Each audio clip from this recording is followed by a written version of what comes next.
بسم الله والحمد لله والصلاة والسلام على رسول الله صلى الله عليه وسلم. ربنا يتقبل الشهداء ويشفي الجرحى والعودة للمفقودين.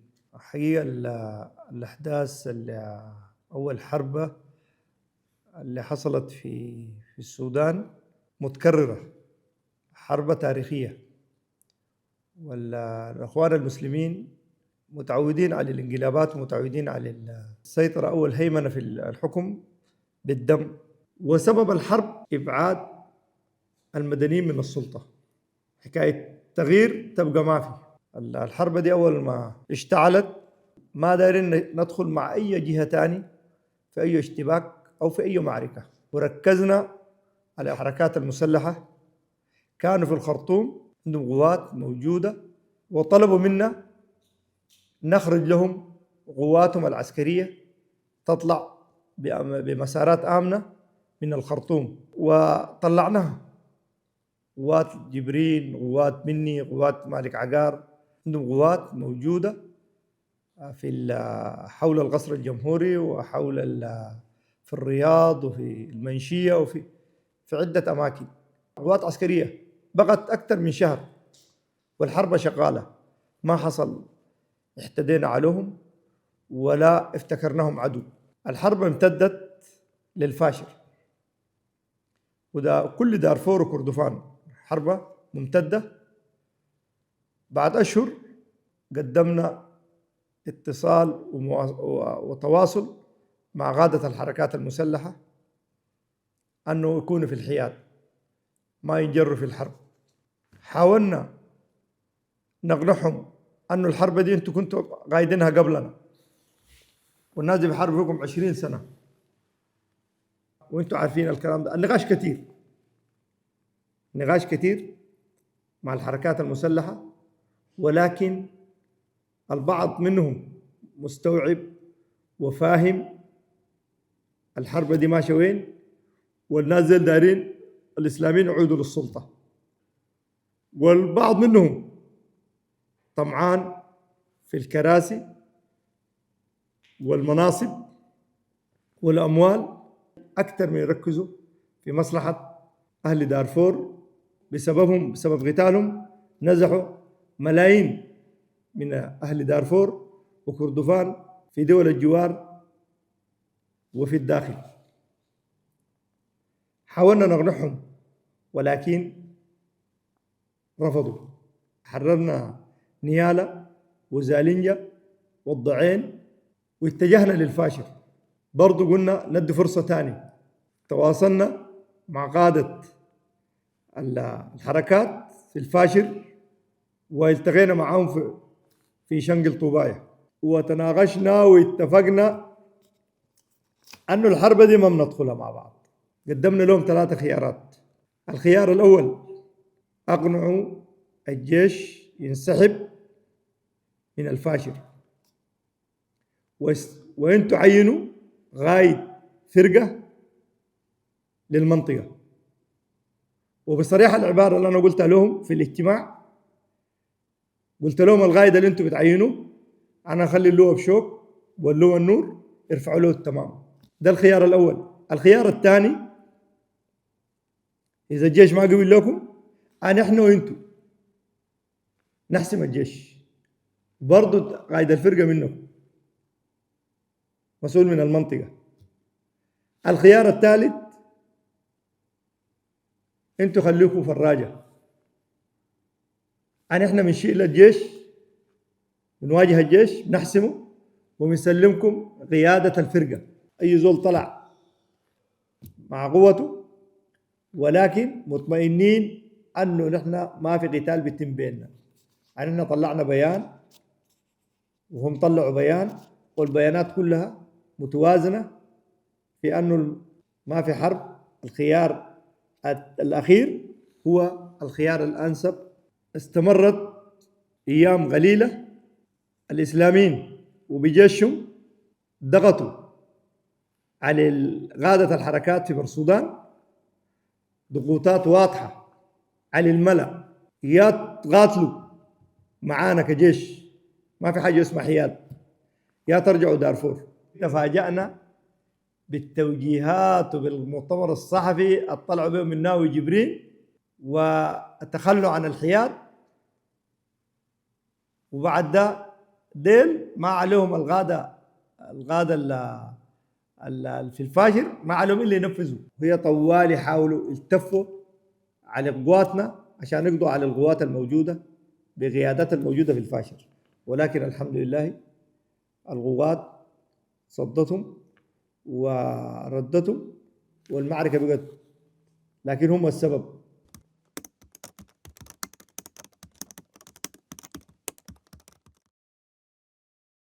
اتصالاتنا منهم ما وقفت، كل وقت واخر نذكرهم الحرب دي ما حقتكم، الحرب دي احنا الطرفين اللي بيموتوا اولادنا واللي بتشردوا اهلنا.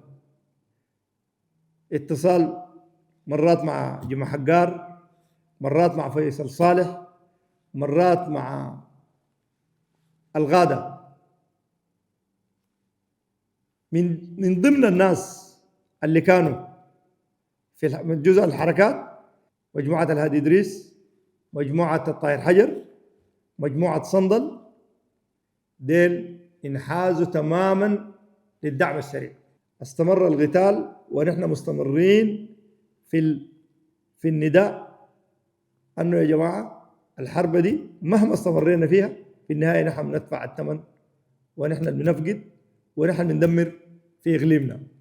دائما الحرب فيه فر وكر، مرات نتقدم في بعض المناطق ومرات نتاخر لغايه ما وصلنا الجيش منهار والحركات منهاره. انتهت المعركه بهزيمتهم وبمطاردتهم من المنطقه، والبعض منهم عاد الى برسودان.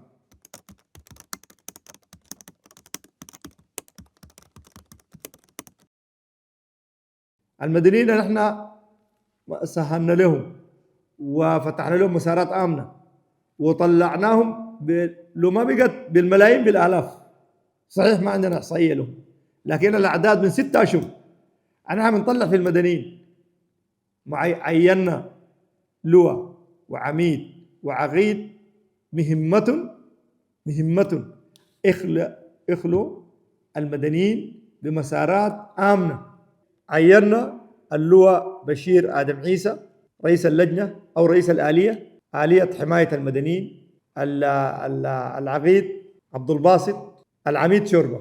لتسهيل المهمة جبنا العقيد عبد الباسط هو بيتكلم بلهجة الفور، وجبنا العميد شوربة بيتكلم باللهجة الزغاوة، واللي هو بشير بالعربي، عشان كده نسهل لمواطنينا ويطمئنوا ويطلعوا بالمسارات الآمنة اللي عملناها. والمجموعة دي أجروا عربات كثيرة، العربات، ومع الكلام ده نحن بندخل الإغاثة المنظمات اللي بتجي من برسودان نحن بندخلها طويلة ونوديها لبعض الحتات اللي هم بيطلبوا تمشي لها. ما دعم سريع برانا مع اخواننا في ناس الهادي ادريس، ناس الحياد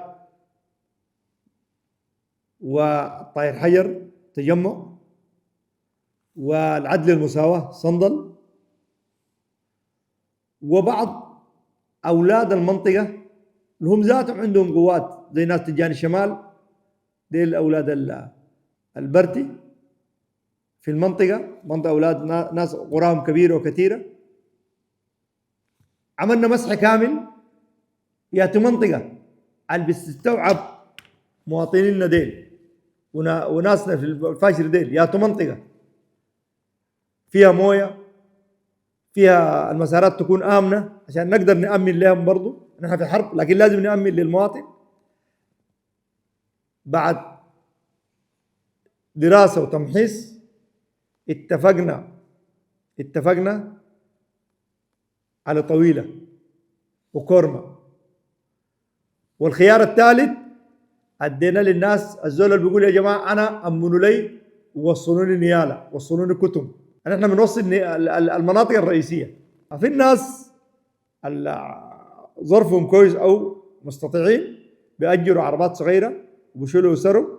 عشان كده عاملين جسم كامل رغم ضرب الطيران والتهديد على عساكرنا في حمايه المدنيين، ولكن نحن راضيين عن نفسنا، اشتغلنا ما يرضي الله واخلينا الاف نلقى معهم عساكر عشان نكسب العساكر ذاته يطلعوا، نلقى عساكر ناسنا بتصوروا معهم ويفكوهم، عساكر من فكهم خليك عن مدني نقتله، لا العساكر ذاته عشان اخوانهم الثانيين يطلعوا. احنا دايرين ننتهي من حرب ثقيف، وحربنا قدام، حربنا في الخرطوم ما في الفاشل.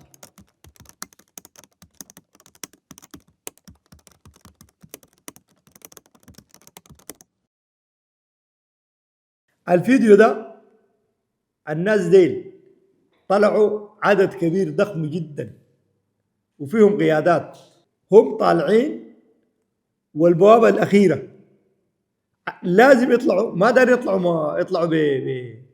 يطلعوا بالتي هي أحسن، لا أول حاجة فتحوا النار وقضوا على العساكر، قضوا على العساكر الموجودين في البوابة.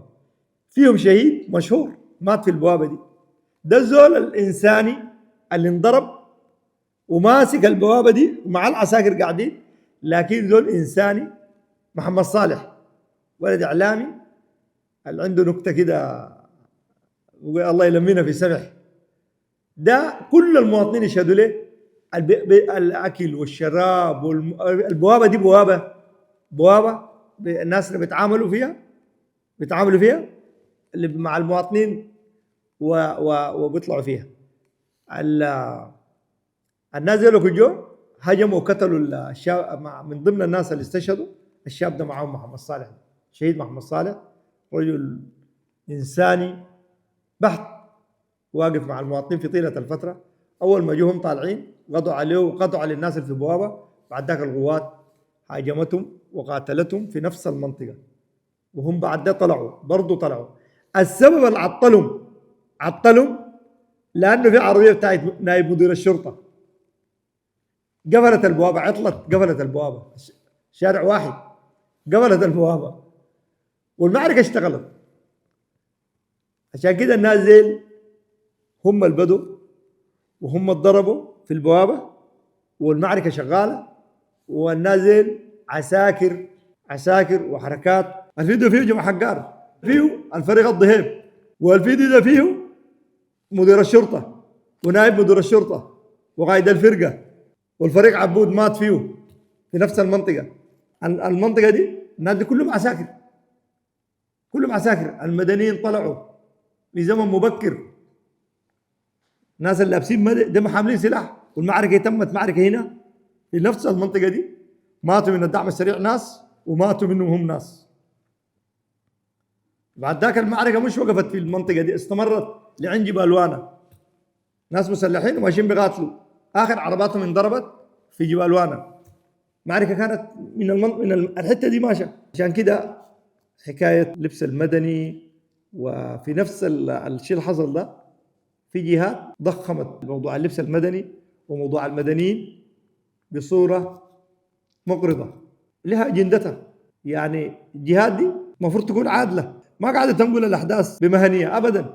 أما الحركات المسلحة اللي أقروها بالمال أو بالسلطة أو خدعوهم وغشوهم، ديل جندوا لنا ملاهي جابوهم الفاشر، مثل عرض مثل الدقجوة مولار، ما تعرف الحاجات دي كلها عملوها أنه عشان يطعموا الجيش الإسلامي وجيش الحركة الإسلامية. ولكن الحمد لله رب العالمين ربنا وفقنا، انتصرنا فيهم ويتهزموا، والآن راحوا بدافع عن برسودان وبدافع عن الخرطوم، وإن شاء الله بإذن الله حننتصر فيهم في أي مكان.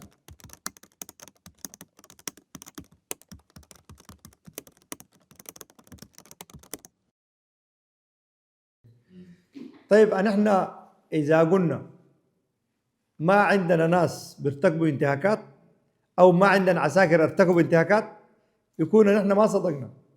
الناس اللي ارتكبوا الانتهاكات قبضناهم وقدمناهم لمحاسبة. والآن في السجون. الناس اللي بترتكب انتهاكات الناس الآن في السجون.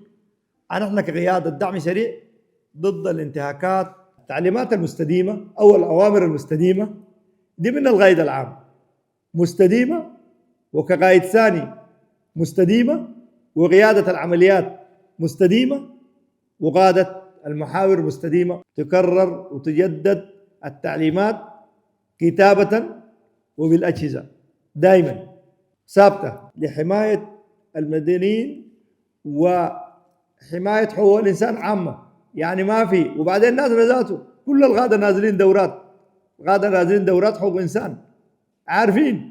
وآخر خطاب أنا عملته حول القيادة العامة خطاب واضح وتحذير واضح للمتفلتين، وبعضها الانتهاكات من الجيش والاستخبارات وجهاز الأمن، وقبضنا فيهم ناس أساسين قدمناهم للمحاكمة. ديل الناس المفروض يندانوا. الإدانة للحركة الإسلامية، إدانة للاستخبارات العسكرية، إدانة جهاز الأمن اللي بيرتب للانتهاكات بصورة ممنهجة، بيجهز ناس عشان يعملوا انتهاكات، جهات مدفوعة الثمن. ديل الناس المفروض يتم إدانتهم. لكن قوات الدعم السريع بتدافع عن الشعب وبتدافع عن المواطن. انظروا للمناطق اللي حررها الدعم السريع من نيالة إلى زالنجة والجنين والضعين وبابا نوسة والمناطق دي كلها. ليه؟ بقت آمنة ومستقرة. الليلة أمن مدينة في دارفور الفاشل. ده المقياس. منو الداير مصلحة الشعب والداير استقرار الشعب، ومنو الداير ذلة الشعب وإهانة الشعب وعشان يقعد في السلطة. أننا الآن بنحارب في حركة إسلامية إرهابية وحركات مسلحة ارتزاقية من أجل حرية المواطن ومن أجل ثورة الشعب. لا نسمح بإهانة الشعب.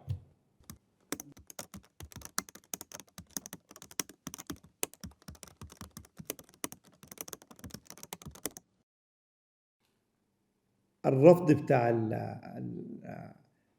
الهدنة الإنسانية أو الرفض بتاع حل الأزمة ده عمل متكرر ممنهج من الإسلاميين بنزلوا توجيهات للبرهان وياسر عطا. يعني أنا في المنامة كباشي اتفق معانا الكلام حق المنامة، اتفق معانا الجيش ده جيش ما جيش قومي ولا جيش هو المسيطر على المعركة مسيطرة عليها ملايش إرهابية. وأنا قلت الكلام ده قدام أجهزة الدول موجودة. أنا قلت كباشي أمن على كلامي، ما رفض كلامي، قال أنا بتفق. وهو جاي خصم، يعني هو جاي ومن جهة وأنا من جهة، وقعدنا والكلام اللي أنا قلته كباشي أمن عليه. يعني احتاروا الناس الوساطة اللي بيناتنا كيف أنه ناس يكونوا متفقين في الرأي. لكن بعد ما رجع ومارسوا عليه الضغوط المنامة بقت هباء منصورا. بعدها جنيف، اتفاقية جنيف برضو الدعم السريع وافقنا، أو مفاوضة جنيف وافقنا بمفاوضة جنيف،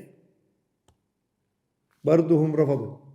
عدة مبادرات نزل ما دايرين سلام وجيش بنفذ أجندة الحركة الإسلامية.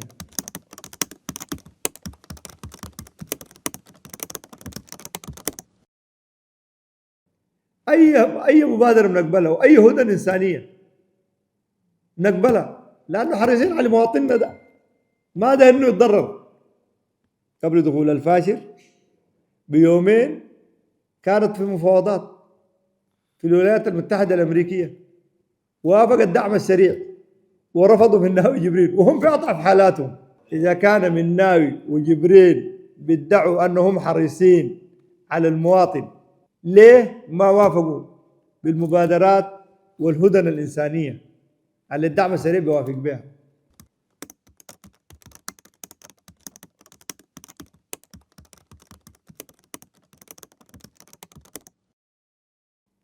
الحقيقة اللي الناس مفروض يفهموها، الحركة الإسلامية هي اللي بتمتلك القرار مني وجبرين وبرهان وياسر عطا والغير، موجهاتهم كلها من الحركة الإسلامية، وبينفذوا أجندة الحركة الإسلامية أو المانيفستو بتاع الحركة الإسلامية.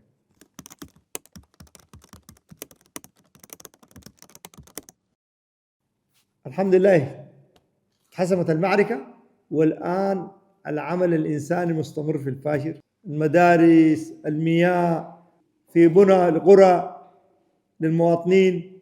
والآن الفاشر أأمن مدينة في دارفور وكردفان، ومدينها الأولوية في الأمان وفي شايف برضو التأسيس قايمين بدور كويس في حفر الآبار، الموية والمدارس وفتح المدارس، وده مجال المدنيين. من أجل الكلام ده نحن قد طرحت لنا فكرة الحكومة، حكومة التأسيس، وافقنا.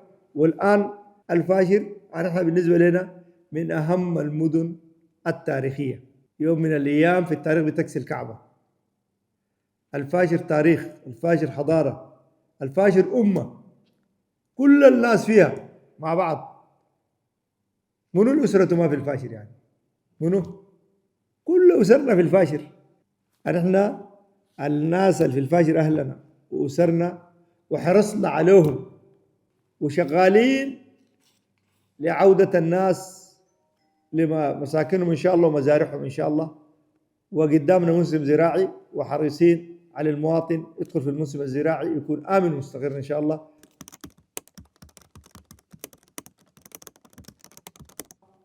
موقفنا ثابت، مواقفنا ثابتة، الحكم المدني للشعب. عشان كده ده الموقف اللي نحن وقفناه وثابتين عليه ومستمرين فيه.